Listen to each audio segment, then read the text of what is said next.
It is somehow already the beginning of May, and I am so sorry for dropping the ball in April. I had all kinds of tech problems going on, and I actually got so obsessed with my Etsy shops that I did not drop any new podcasts, even though I had a couple of them recorded and edited and ready to go. So I am probably going to post-date those so that if you want to listen to them, you can get some of the tips and tricks that I was going to share with you for the end of March and the beginning of April. But if you forgive me for all that and you stick with me today, I will walk you through exactly what I am going to be designing for through the month of May, June, and into July. Hey, it's Rebecca Boland. Welcome back to Etsy and Ecom with the Professional Mom. If you are new here, a big hello. I am a mom of 2 toddler boys. I left the corporate finance world when I had them, and I have been home trying to learn diversified income streams online by myself as a solopreneur and aiming to achieve financial freedom so that I maintain flexibility even as my children get older. Even though I now have 5 Etsy shops, they have all been very different strategies, very different niches, and very different products. I am not someone who is claiming to be a 6-figure Etsy seller yet, and I know that I like to learn all of the bits and pieces and then let my shiny object syndrome get the best of me right as I'm starting to do well before I really let my shops take off. So, of course, I've had a couple of digital product shops that started doing well and make me daily sales and essentially pay for, maybe my lunch or the family's dinner once in a while, but nothing huge to write home about. However, if you start doing that in 2 or 3 different shops and it's happening every day, it does begin to add up. And I will start talking about those in future episodes.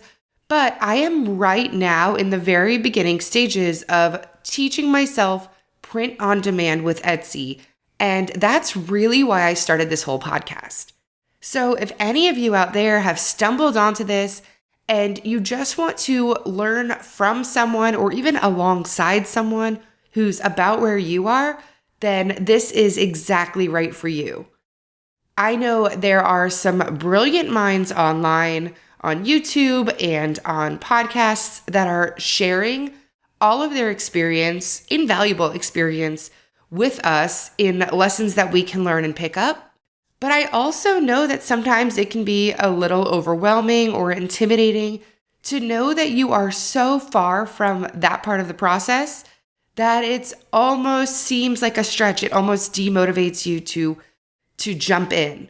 So if you are somebody who has just started print on demand in 2024 or 2025, and you're wondering if it's still viable, you're wondering if it really is only for those gurus who started early or those few people who somehow have their foot in a door in a special way, then honestly, subscribe to this podcast and connect with me. Let's talk, because I am happy to be as transparent as I can with you to give you the confidence and skills you need to know that this is possible for you and I both. All those pleasantries out of the way, let's go ahead and jump in to talking about what we should be looking to make in the month of May and looking ahead to June and July. Typically, especially when we're talking about print-on-demand products, we want to be creating 8, 10, maybe even 12 weeks in advance of the holiday or the specific occasion that you are trying to take advantage of. I've heard that 8 weeks is kind of this prime opportunity time where buyers are starting to shop around a little bit early, or maybe you can be selling to other sellers. Like if you sell SVG or PNG designs, then sellers may want to buy those to make sure their physical products are launched in time. But ultimately, you need to give Etsy enough time to pick up on your new products, pick up on the listings and the keywords, and figure out exactly who to put them in front of for the right customer.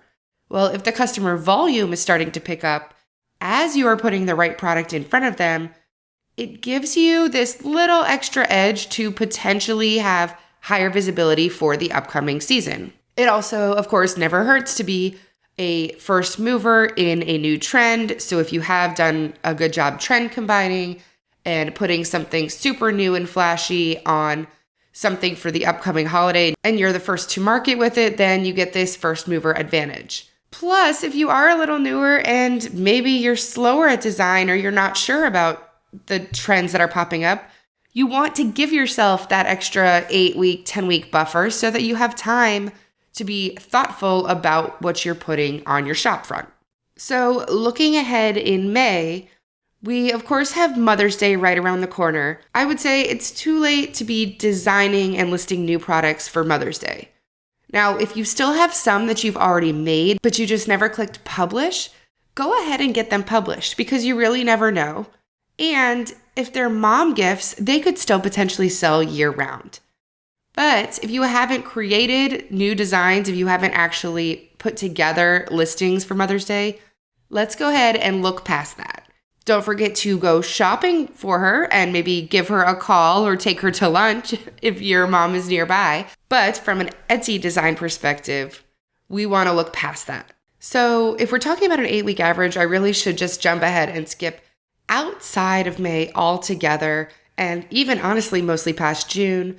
But there are some opportunities, and again, 8 weeks is just kind of that general guideline that a lot of Etsy experts who do well and know what they're talking about suggest to us. So why try to create our own strategy when there are pros telling us what works? So at the end of May, we do have Memorial Day in the US.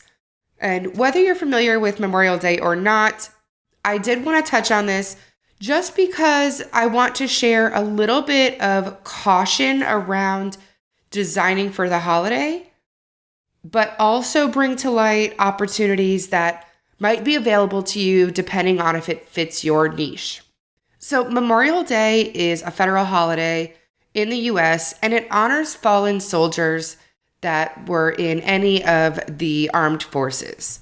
It is always observed on the last Monday in May, and it typically comes with a true federal holiday where there is the day off from works and schools, banks are closed, and it's also kind of regarded as the official beginning of summer in the US. It's the time that I've seen local pools open, or maybe the restaurants by the lakes start opening here in the South. But with that said, I do want you to be aware that the meaning of the holiday is deeper and a little heavier than potentially we always give it credit for, especially in the retail side of things when you start seeing Memorial Day weekend sales and this lead into summer bash and pool season toys and floaties and apparel.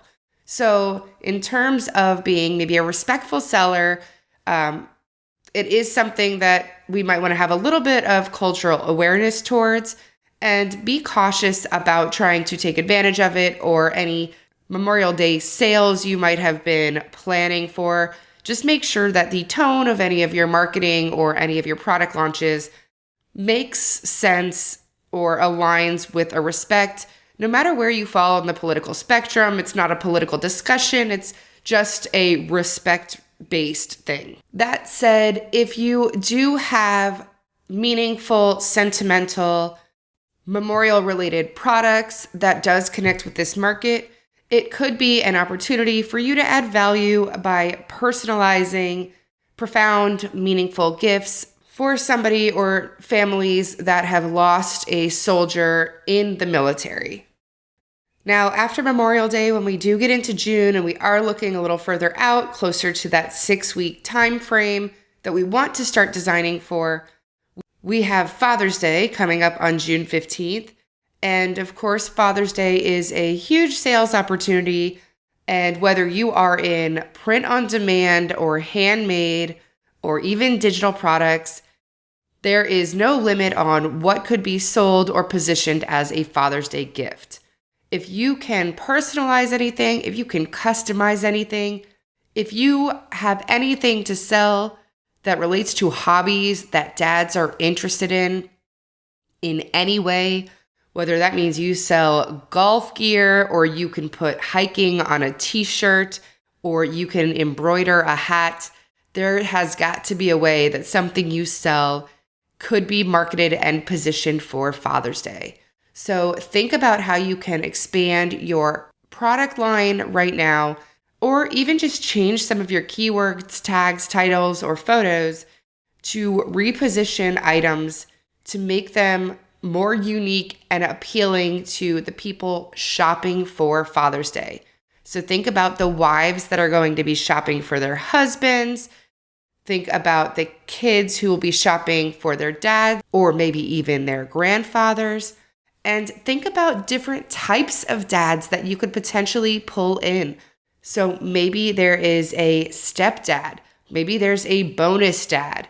Maybe somebody uses a unique name for dad. So instead of dad, it's somebody who is a father figure, or somebody who calls him papa or refers to him in a different language. Don't pigeonhole yourself into only looking at dad titles on products, and look beyond putting just Happy Father's Day onto products. Think about what somebody would want to gift on Father's Day, but then use year round. The same week as Father's Day, we have Juneteenth on June 19th, and this is another federal holiday in the United States that commemorates the ending of slavery in the U.S. Similarly to Memorial Day, this is a meaningful federal holiday, and any sales you advertise or new products you launch, make sure that it falls into a respectfully, culturally appropriate, and meaningful addition to your customers. Now, those are the specific holidays that are coming up in June. But for those of you not aware, or those of you who are newer to retail and designing by seasonality and events coming up, June, the entire month of June, is also Pride Month, which is observed, dedicated to celebrating LGBTQ pride, and there are parades, there are rainbow themes everywhere, and it is often celebrated with allies even outside of that community. So whether you define yourself in that community or not, it is essentially a very cheerful and very colorful, literally, way to show pride for whoever you are inside and out throughout the month. So this, I say colorful literally because if you're not aware, the rainbow flag is the symbol that is used everywhere, especially during Pride Month. And it does typically relate to LGBTQ community, the rainbow flag. But it, of course, can be used in all types of shirts and designs. And in retail, I've seen it used a lot when we just talk about even more general love is love type concepts. So it doesn't even have to be specifically niched down. It can be a bigger meaning for loving everybody for who they are inside and out. And there are a lot of unique ways that you can really position whatever products you have in the market if this fits within your niche as well.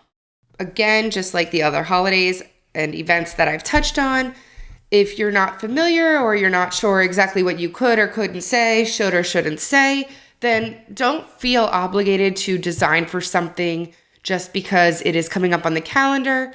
Find what you are comfortable with, what you're familiar with, and what you know that you could respectfully add value to, and then put it out in the market. Finally, with all that said, if we are actually talking about what is truly 8 weeks out and is really 100% at the ideal time to be designing and launching for, we are at Independence Day. So the 4th of July, if you're in the United States, and the 1st of July for Canadians are both considered Independence Day.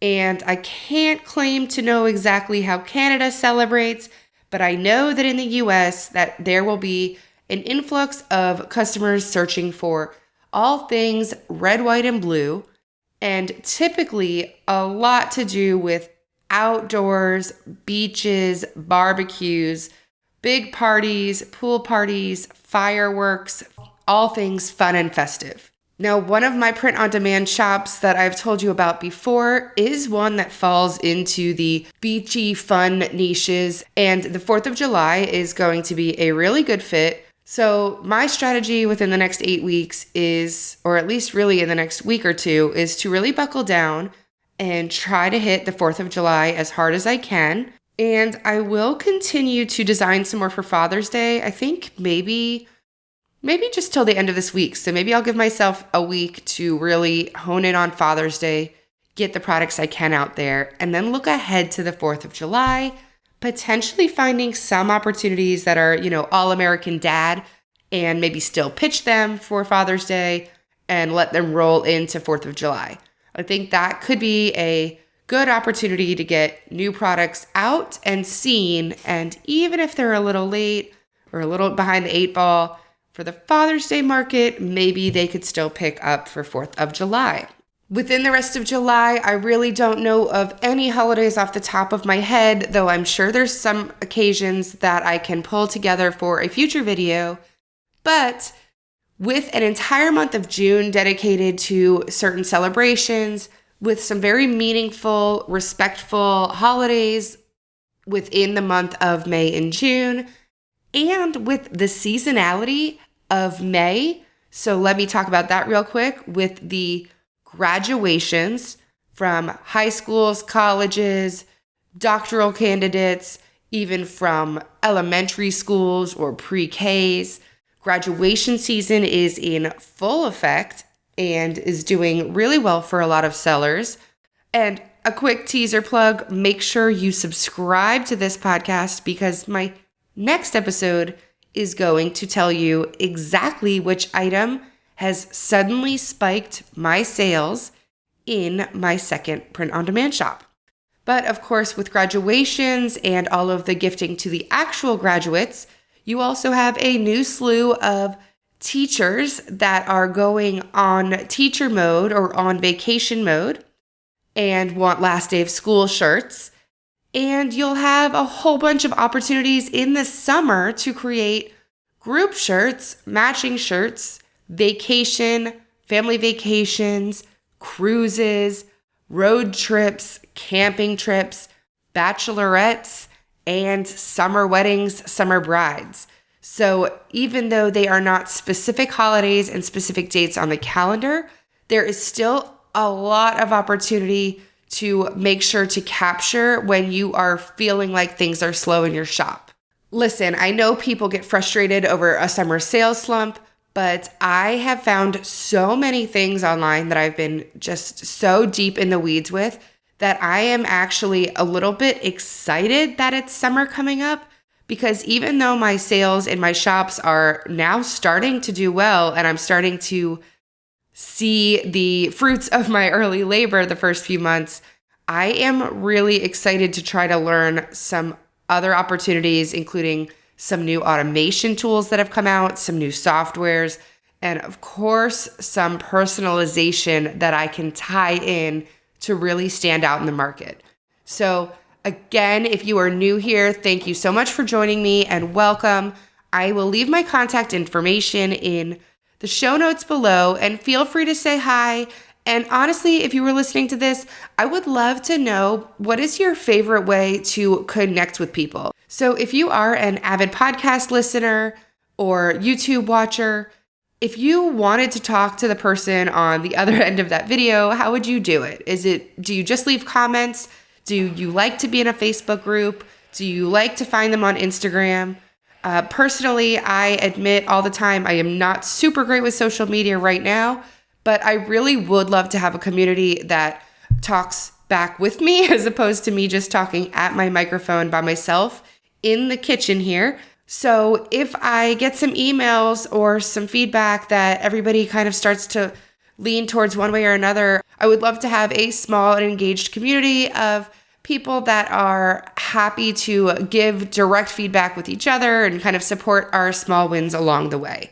So again, find my contact information, either my email or my Instagram in the show notes below. And please subscribe if you liked this, if you found it helpful. And that way you will not miss my future episodes, which I promise will be consistent.